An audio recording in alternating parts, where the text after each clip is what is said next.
Olá, pessoal. Sejam bem-vindos ao meu canal, ao canal Will de Oliveira.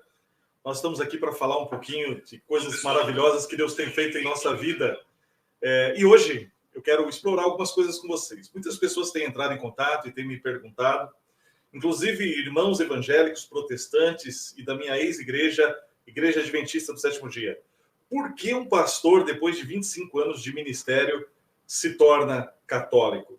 Por que um pastor que fez faculdade de teologia, fez mestrado, está começando o doutorado, por que esse pastor, depois de batizar centenas de pessoas, até milhares de pessoas, pastorear várias igrejas, por que um dia ele larga tudo e se torna católico? Claro, eu não vou contar aqui o meu testemunho hoje, porque esse testemunho está reservado para um outro canal, um outro colega, mas hoje eu quero pelo menos falar o porquê que eu me tornei católico. Não vou falar como eu me tornei católico, que é o meu testemunho, mas quero falar aqui de um pastor, um ex-pastor, que tomou uma decisão muito séria na sua vida e por que eu me tornei católico, tá bom? Eu gostaria de saber quem está participando conosco, escreva aí o seu nome, de onde você está assistindo. Se você também não é inscrito no canal Agnus Dei, me desculpe, eu quero pedir que você se inscreva no canal, escreva a cidade, o estado, até o país de onde você está assistindo. E se você chegou na live depois, você também pode deixar aí a sua curtida. E eu só quero que você saiba uma coisa. Eu, todos os dias, isso é um hábito que eu já tenho durante todo o meu tempo como pastor, é um hábito de acordar pela madrugada para orar pelas pessoas. E esse hábito continua. Então, todos vocês que estarem aqui colocando o seu nome, algum pedido de oração, pode ter certeza que eu vou estar juntamente com a minha esposa todos os dias, colocando diante de Deus. E falar diante de Deus, por que não começarmos esta live agora pedindo a Deus? Hoje é dia de Pentecostes, domingo de Pentecostes, pedindo para que o Espírito Santo venha nos dirigir. Vamos fazer essa oração juntos? Querido Pai, nós queremos te agradecer por este domingo, santo domingo, domingo de Pentecostes, onde o Espírito Santo foi derramado sobre a tua igreja. Pedimos que este mesmo Espírito que foi derramado sobre a igreja primitiva e que tem conduzido a tua igreja até os dias de hoje e conduzirá até o encontro com Cristo, possa nos usar nesta noite, falar ao nosso coração, que os anjos e santos possam nos acompanhar neste momento.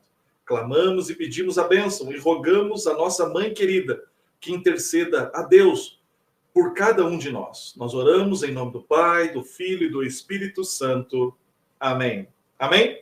Vamos ver então algumas pessoas que estão chegando, por favor, o pessoal da técnica. Olha só, Tânia, boa noite, sempre estou aqui porque já chego dando like e compartilhando. Eu acho sua história de vida muito linda. Estou trazendo para a minha vida. Muito obrigado, Tânia. Acredito que você foi a primeira a chegar aqui, viu, Tânia? Você merece um presente. Que Deus te abençoe. Quem mais está participando com a gente? Castelo dos Laços, boa noite. De Laranjal do Jari, lá no Amapá. Deus abençoe você, por favor. Apoliano Fernando, boa noite, Apoliano. Gostei do seu chapéu. Ana Maria, mas isso não significa que estou colocando ela no lugar de Deus. Claro, as pessoas não entendem. É isso mesmo, Maria. Nós não adoramos Nossa Senhora. Nós a veneramos, nós a amamos. Deus só há um, não é verdade? Mas não tem como a gente não amar Nossa Senhora, amar Maria. Né? Como você mesmo colocou, que ela é a arca da aliança, né? Que gerou o nosso Senhor e Salvador Jesus Cristo. Renan, que isso, Will? Não vai contar tudo para não falar nada no canal do Eduardo, hein? Não. Então, vamos separar aqui. Uma coisa é a minha história, como eu me tornei católico, e hoje, o porquê que eu decidi ser católico, tá bom? São várias razões, mas eu vou me limitar a 10. Cuiabá, Mato Grosso. Deus abençoe, Poliano. Um abraço a todos os matogrossenses. Davi Leme, lá de Leme, São Paulo. Eu estudei ali em Arthur Nogueira, trabalhei em Mogi Guaçu, perto de Leme. Hernani, Belo Horizonte, Minas Gerais. Hernani, eu estudei aí na Rua das Pedrinhas, número 76, no seminário, né? Então, em Contagem. Osasco, São Paulo, Tio Leque Souza. Seja bem-vindo. Lívia, minha esposa querida, aqui de Delaware, na minha casa, Ohio. Eu não consigo... consigo sim. Ivan Silva Santos. Lá de São Paulo, sou da paróquia São Francisco e Santo Estevão, da Diocese de Campo Limpo. Deus abençoe, gostei do seu óculos. Seja bem-vindo à Barca de Pedro. Muito obrigado, meu querido, obrigado mesmo. Rodrigo Lima, boa noite, Will. Rodrigo Lima de Manaus, feliz pela sua conversão. Acompanho desde quando você começou a falar da Igreja Católica. E eu também te acompanho, Rodrigo. E aí, Rodrigo, já está como advogado, já está trabalhando na área? Padre Messias Correia, sua bênção, padre. Deus abençoe nesse novo caminho. Muito obrigado, padre. Maria Antônia de Siqueira, seja bem-vinda, querida. Lucimar Gonçalves de Viana, Espírito Santo, olha quanta gente aí, né? Manaus, Amazonas, Deus abençoe, Will, você e sua família. Obrigado, Lincoln. Bem, vamos começar, depois a gente vai citando mais alguns nomes. Claro que para um pastor evangélico, depois de 25 anos de ministério, aceitar a Igreja Católica não é um ato simples, né? Eu não sou fruto, com todo respeito eu digo aqui, de uma formação de fundo de quintal, de uma igrejinha de garagem, mas eu passei por alguns centros de formações sérios, reconhecidos academicamente, estudando inclusive mestrado nos Estados Unidos. Então a minha decisão, ela foi pautada através de muito estudo, através de muita busca interior e também espiritual do que é a verdade. Então o que eu vou estar falando aqui hoje é uma experiência pessoal do Will de Oliveira. Claro que cada um pode ter experiências diferenciadas, mas essa é a minha experiência. 10 razões por que eu me tornei católico. E a primeira é a tradição apostólica. Não vou estar falando aqui em ordem qual é o mais valioso ou menos valioso. Eu vou falar as 10 sem ordem de valores, porque para mim todas elas têm o seu valor. Então a primeira é a tradição apostólica. Isso mesmo. A primeira razão é a tradição, porque a Igreja Católica ela se distingue por uma continuidade histórica. E essa continuidade histórica que remonta diretamente aos apóstolos de Jesus. Os ensinamentos transmitidos, e você pode ver isso, você acompanha, sabe, vai passando de um bispo para outro bispo, e vai passando de geração para geração. Então essa sucessão apostólica garante que os bispos de hoje, eles são sucessores diretamente dos apóstolos. E eu não tinha isso na Igreja Adventista do Sétimo Dia. Eu não tinha uma sucessão apostólica que remontava até o período de Cristo.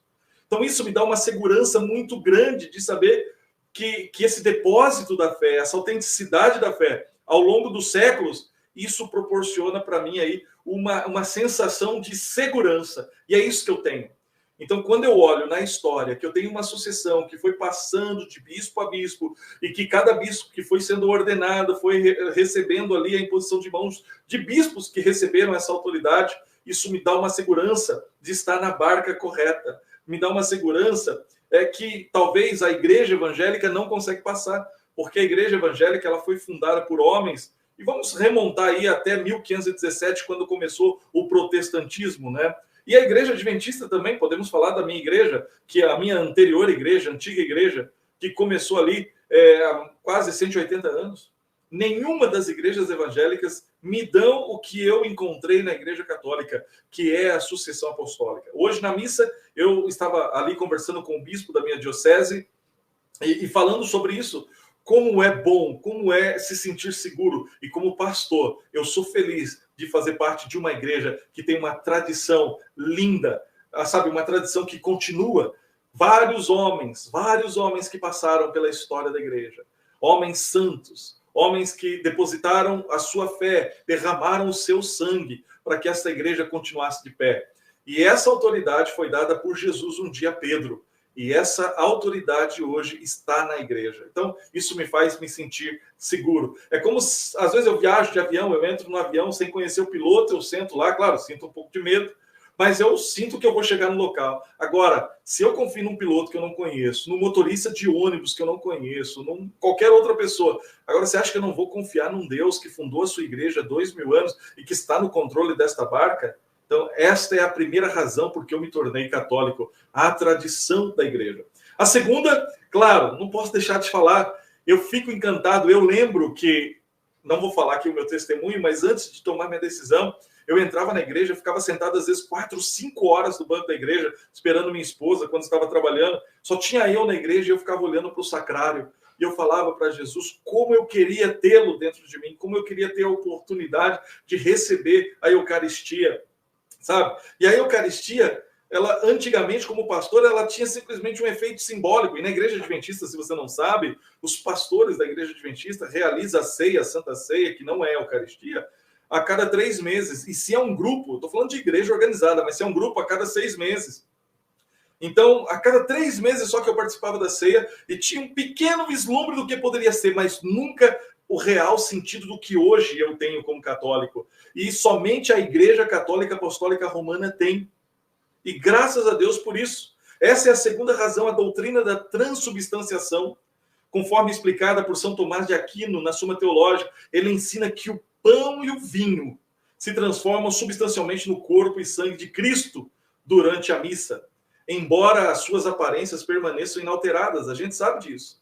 E essa crença real na presença de Cristo na Eucaristia é central para a prática e espiritualidade católica. E isso, como pastor, nunca eu ia conseguir fazer. E nenhum outro pastor, por mais que buscasse a Deus, teria a autoridade de poder consagrar e ver a transubstanciação acontecendo. Então, esse é um dos motivos que eu me tornei católico, poder participar da Eucaristia. E participar não como apenas um ato de devoção, mas uma profunda união com Cristo. Como disse a minha esposa hoje, eu tenho vontade de ir à missa todos os dias. Ela me disse hoje. Inclusive, tem domingo que às vezes nós vamos de manhã e vamos à tarde, porque queremos nos encontrar com Cristo Eucarístico. E esse é o maior milagre na minha vida, poder receber Jesus. A terceira razão por que eu me tornei católico vem da própria palavra católico. Às vezes a gente usa a palavra católico como algo universal, a igreja que está em todos os lugares.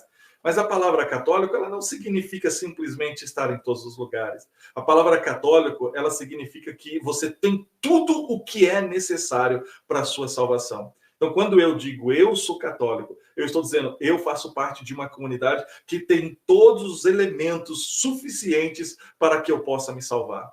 Então, por isso que não existe hoje salvação fora da barca, não existe salvação fora da igreja. E graças a Deus por essa comunidade católica global. Essa é a razão que eu tenho. A igreja é verdadeiramente universal e ela tem tudo para que você possa se salvar. Sabe, querido amigo católico que está me assistindo agora, talvez você cresceu na igreja católica, nunca saiu da igreja católica e talvez nunca tenha estudado a riqueza e a beleza da sua igreja católica. E eu te convido a que você venha ter uma experiência assim. Claro, você pode pensar assim, ele acabou de chegar na igreja, está todo apaixonado, vamos ver quanto tempo.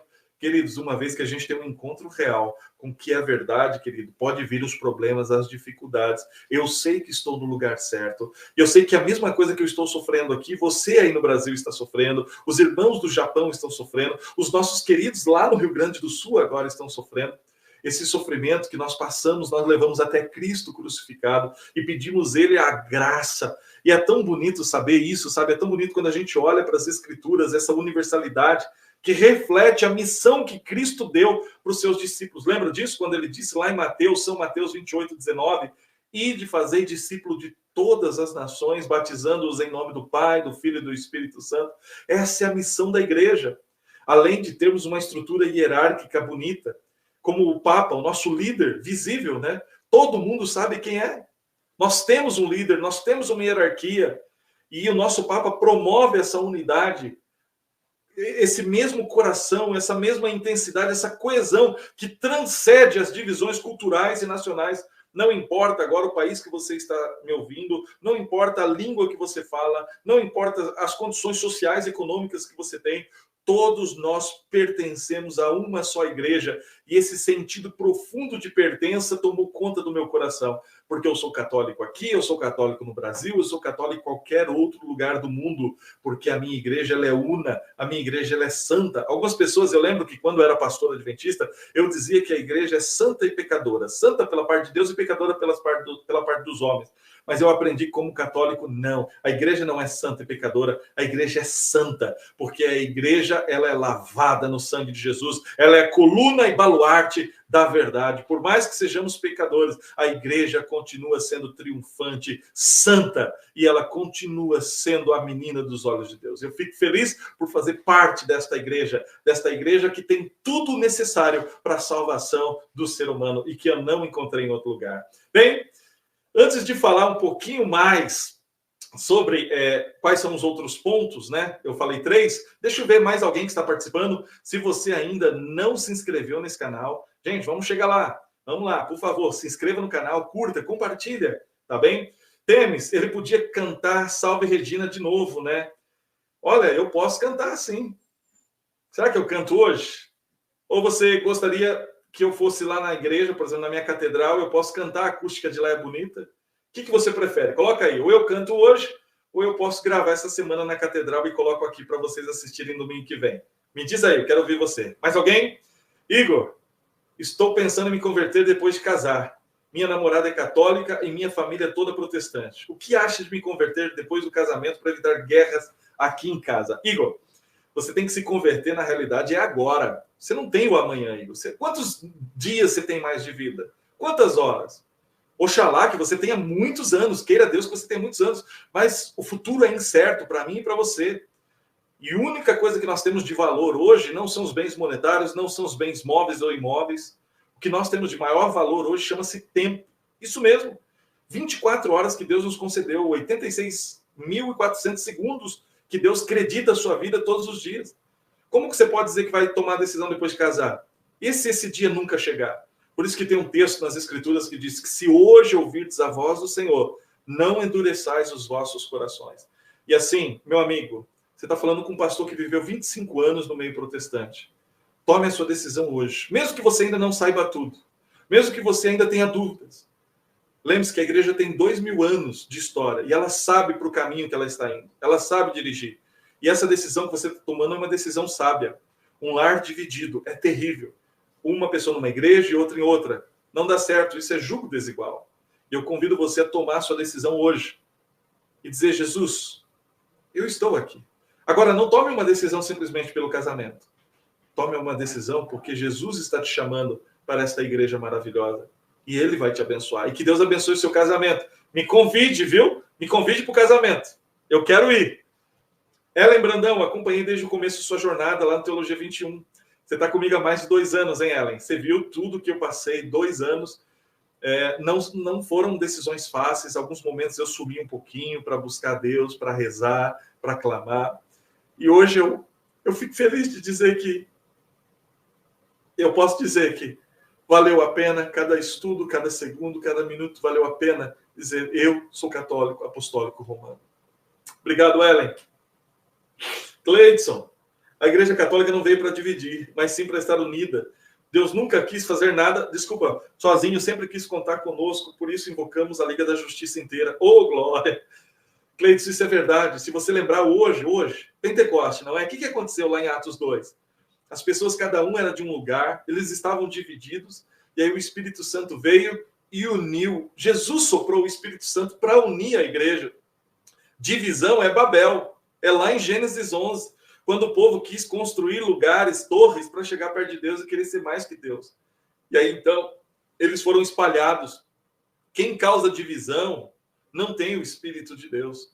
Por isso que a Igreja Católica, Deus soprou o Espírito sobre ela, o Paráclito, para poder unir todas as nações, todas as línguas, diante de um só pastor, e nós temos um só redil. É isso mesmo, Cleidson. Marta, é verdade, eu também fui impactada com a verdade da Igreja Católica. Queridos, quando a gente...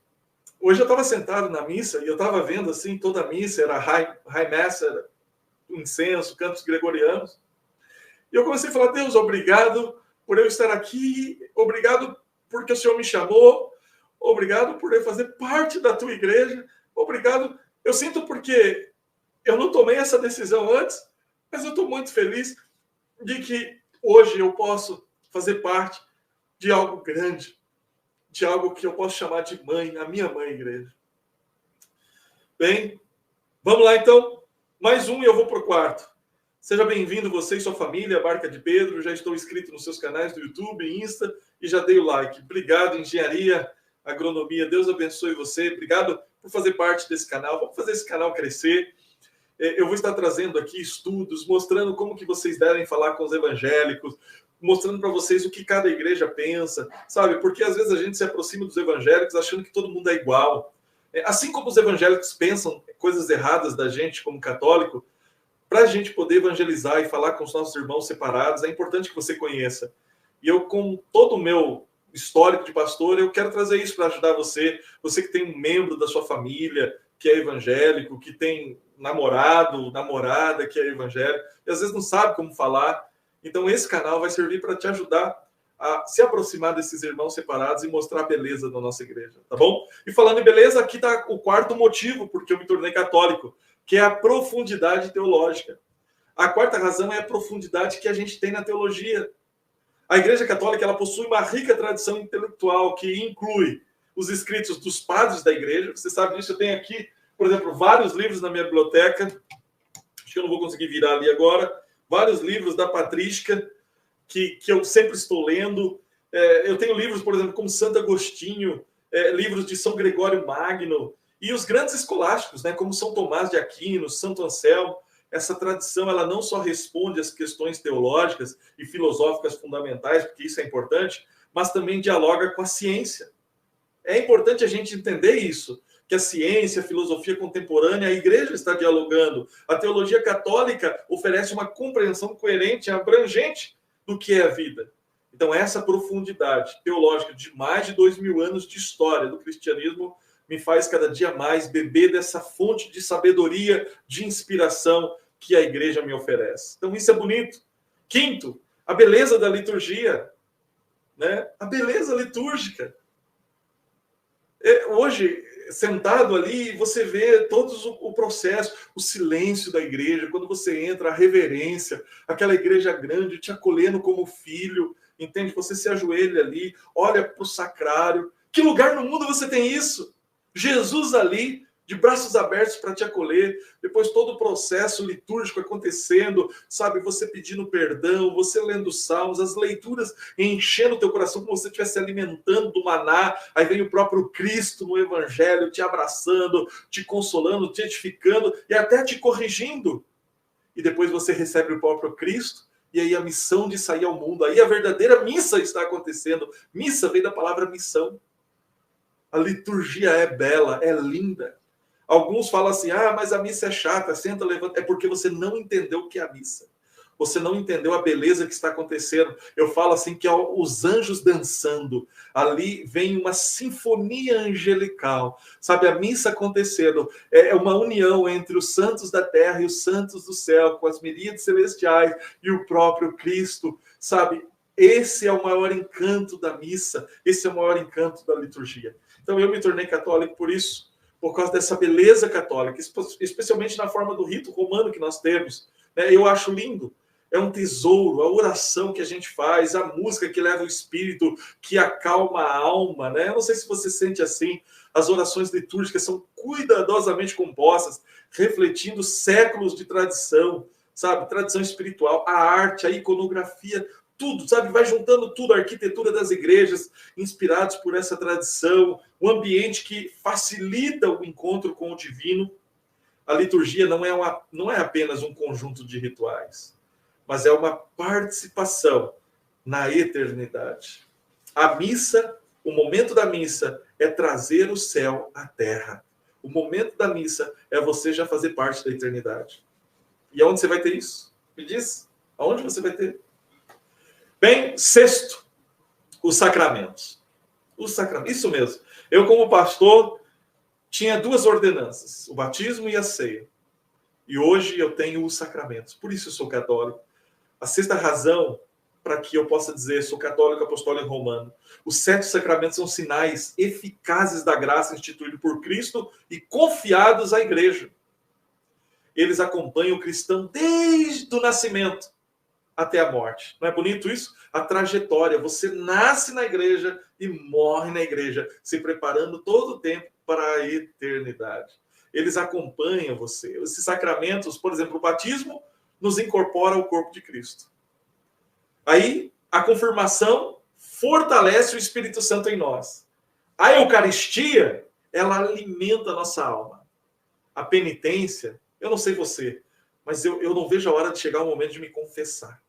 A penitência, o momento da confissão, oferece perdão dos meus pecados. Onde eu vou diante de um outro homem. Porque eu muitas vezes peco contra o homem. Deus, na sua